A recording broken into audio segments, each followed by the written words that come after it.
The helicopters were still echoing in the sky when Rowan Hale, one of the youngest billionaires in the country, stepped out of his car earlier than anyone expected. Sunlight poured across the marble steps of his mansion, but it couldn't brighten the uneasiness tightening his chest. Something had been wrong for weeks, a faint tremor in the walls of his marriage that he couldn't name. Rowan had spent his morning canceling meetings and sending his staff home early, hoping a surprise visit would breathe life back into a home that lately felt colder than steel. He walked in quietly, expecting to hear the soft hum of music or the familiar laughter of his adoptive mother, Marvina Hale, the woman who had saved him from the streets 28 years ago. Instead, he heard a sound that made his blood run ice-cold, his wife's voice, sharp and venomous, slicing through the air like broken glass. Then came a thud. A muffled cry.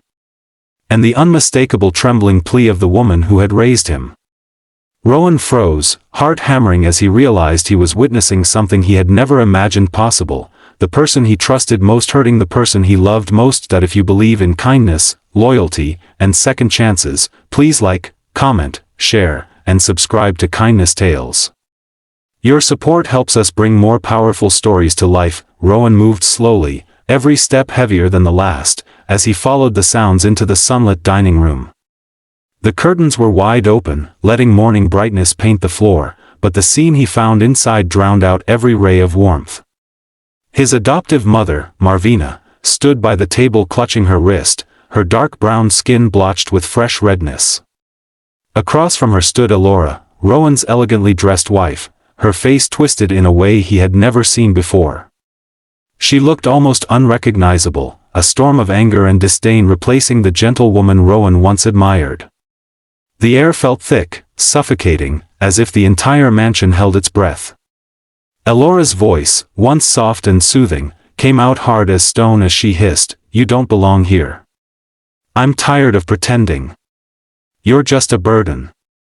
Rowan's world fractured in an instant.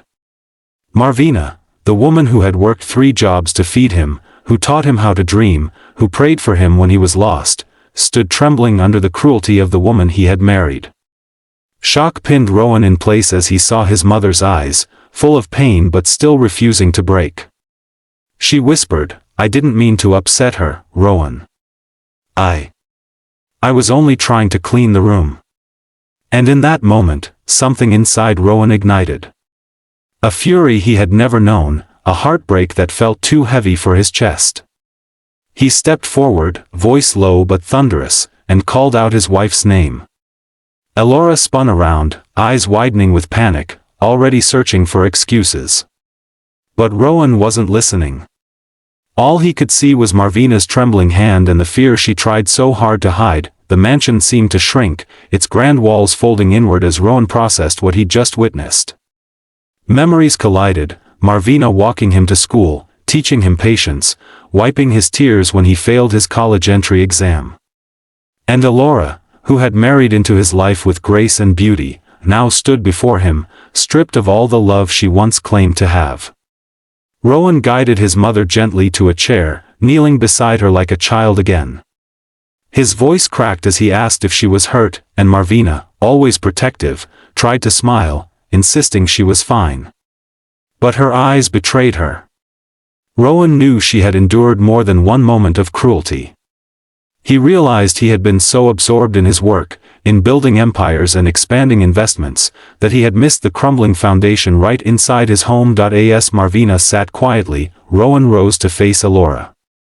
Not with rage, though he felt it burning in his veins, but with a disappointment so profound it made Elora look away.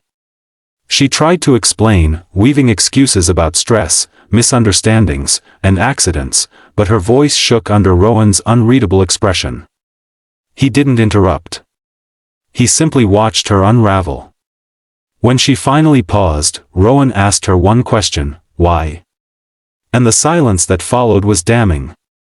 Elora's eyes darted toward Marvina with a flicker of disdain she couldn't hide. She admitted she had grown tired of Marvina's presence, tired of sharing attention, tired of what she called constant meddling. But Rowan knew the truth. Elora never understood his bond with Marvina, never appreciated the depth of the love that had shaped his entire life. His voice was steady when he told Elora to pack her things and leave the mansion for a while. Not forever, not yet.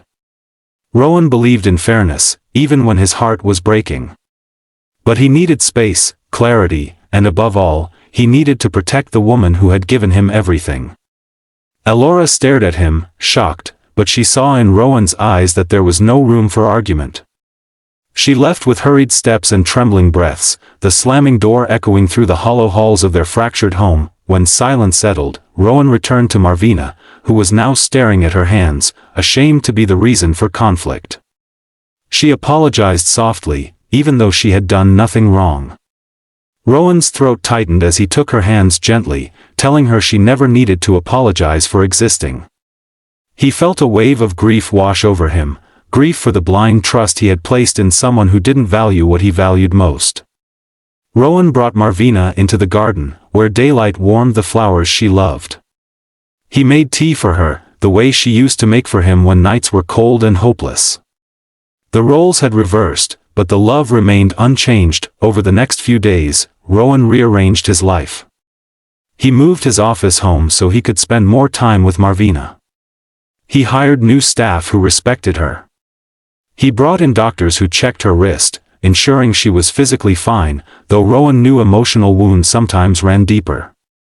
He encouraged her to attend art classes, something she had always wanted but never allowed herself to do. Slowly, Marvina's light returned.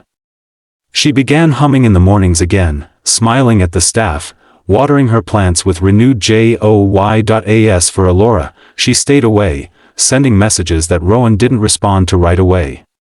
He needed her to understand the weight of what she had done. Not just the act, but the disrespect.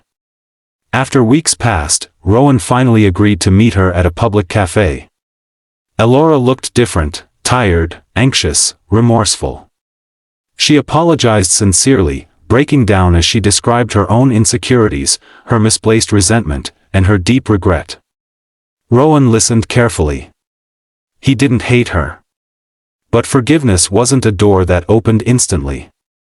He explained that rebuilding trust would take time, and the first rule was absolute respect for Marvina. Elora agreed through tears. She wanted to try again, not to please Rowan, but because she realized she had lost her humanity somewhere along the way. Rowan took her hand gently, stating that he wasn't giving up on their marriage, but he wouldn't sacrifice his mother's well-being for anything. Weeks turned into months, and slowly, cautiously, Elora returned home. This time, she approached Marvina with humility rather than entitlement. She asked if she could help in the kitchen, if she could learn the old recipes, if she could spend time listening to Marvina's stories instead of dismissing them. At first, Marvina kept her distance, polite but guarded. But Rowan noticed the small changes, the softening glances, the shared laughter over burnt pancakes, the slow rebuilding of something fragile but hopeful. The mansion, once tense and divided, gradually warmed with forgiveness and patience. Rowan often watched the two women from afar, one who had given him life in every way that mattered, and one who had promised to share life with him. He realized healing was not instant. It took courage, effort, and time. But it was possible. And that was enough. In the end, Rowan knew his journey wasn't about wealth, fame, or power. It was about choosing love, choosing protection, choosing forgiveness, but never at the cost of dignity. And as sunlight flooded the home he had rebuilt with patience and understanding, Rowan felt grateful. Not for the riches he had earned, but for the family he still had, the one that had made him who he was, and the one learning to grow beside him. And every morning, as Marvina watered her plants and Elora prepared breakfast with newfound gentleness, Rowan felt something he hadn't felt in years.